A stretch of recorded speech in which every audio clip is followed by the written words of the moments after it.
All right, good evening, Gotham. Let's check in with the face holes. Hey, I made a comment about the gas prices. Now ABC, NBC, and CBS News have to report that gas jumped 25 cents this week. Yeah, so the national gas average a year ago was $3.04. Now it's $4.82. I made a comment that this is now going to begin exponentially growing. And one of you faceful, Scary, you should look up the word exponentially. I didn't. I looked up the word dickhead and I saw a picture of you next to it. You should update your profile picture. A 50% jump in gas in 1 year. The war in Ukraine is 102 days old. They're blaming the war. Joe Biden having his surrogates out on the Sunday morning talk shows. One tried to bring up mid-January as Russia entered Belarus. I don't talk about my project with the Adams County Sheriff, but I'll direct your attention to episode 1, New Year's Day evening. I was already wargaming the Russian military maneuvers in Belarus on the 1st of January, which is a lie. It was going on in December. White House can't even get their facts straight. Joe Biden, before taking off to Delaware, CDC just released new numbers. More children, oh my God, all the kids are dying from the guns. Are you fucking serious? And a media that just laps it up. So when civil war does break out, are people going to go after the politicians that got us to this? Are they going to go after the media that never questioned it? Or are they going to go after corporate, who funded all of it? It's funny now, the world wants to disarm its people because we're about to enter a global economy that the world could never have imagined is about to besiege us. So, and the cost of America shutting down, it's at $5. Well, gas in many states now is $6 and $7. And we are seeing major indications that the economy is getting choked off. And we are only at the 6th of June. More May numbers being released and will be this week, Friday. Take out the trash news Friday.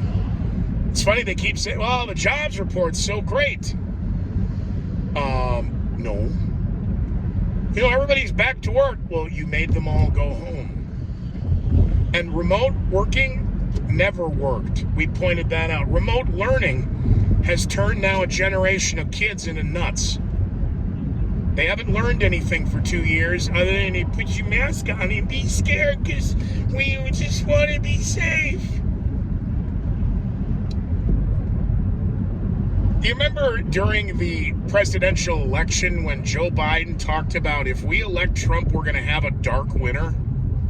Well, imagine once we get through the summer and all of the global climate change storms that'll just destroy all the crops and the grain in Ukraine that went bad because we couldn't ship it. And, the Russian oil embargo with the entire world on a petroleum-based industry. From the way your packages are wrapped, shipped, delivered, stored. There's a mountain of evidence that no longer suggests that our leaders aren't incompetent. They're in cahoots. And they seem to be enjoying destroying the economy and blame. It's always blame. There's never a solution other than we go green. If you buy an electric car, you won't have to worry about it. California is now telling its people, hey, you're going to have to back off charging everything here over the summer because we're going to have rolling brownouts. Power shortages are about to come to the entire United States. But back to this fall, another crisis they'll get to manage. Because if you just let us take away your guns, They're going after the First Amendment. You can't question them. They're going after your Second Amendment. You are not allowed to defend yourself. That's government's job. And they're now going after your Fourth Amendment. You don't have any security in your own home. We can come in. Somebody made an allegation. You don't have the right to a speedy trial. Say goodbye to the Fourth Amendment. It's just common sense. It's a red flag law. It's common sense. As they continue to scream about buybacks, gun confiscation, and continued drum beating now about the evil 9mm and the .22 caliber. So I direct your attention to Agenda 21, because that's where it was all laid out. Canada is going to begin its buyback program of the ARs later this summer. Okay. So I'm just curious, at what point do you say enough is enough? Because the Democrats know that they are going to lose horribly at the midterms, regardless of whether machines are playing nice with others or not, or depending upon how many mules are in the system or not, and how many leaks in the water pipes at 3 a.m. that we may or may not have.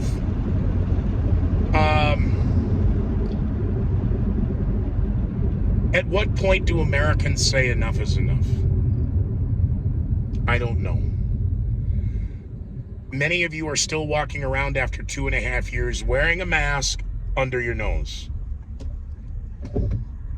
Virtue signaling freak shows. I will not, I repeat, not apologize for my comment yesterday about California queers and full bags of dildos. I got a text message from one of you. Scooter, really? Seriously? Yeah. What's up with all these California queers and full bags of dildos? Now, if you knew me, you'd know what I'm describing. Let's describe this. What's with all the meth heads? What's with all the meth heads? What is with all of these schizophrenic, drug-addicted, homeless people standing out in parking lots talking to themselves for hours and hours and hours on end? Law enforcement can't do anything. The hospitals can't do anything. Pharmaceutical industry, well, we can give them some pills, but I'm just curious, at what point does America and Americans in America say enough is enough is enough? We are taking back our country before you set it on fire and burn it to the ground. But that's what postmodernists are, and they follow Karl Marx. You follow Thomas Jefferson, George Washington, and Abraham Lincoln. They have the little red book, and they've got their little Marxist statues. So, Gotham, be well, be safe. I'd wish you good luck, but you wouldn't know what to do with it if you got it. Be well, be safe.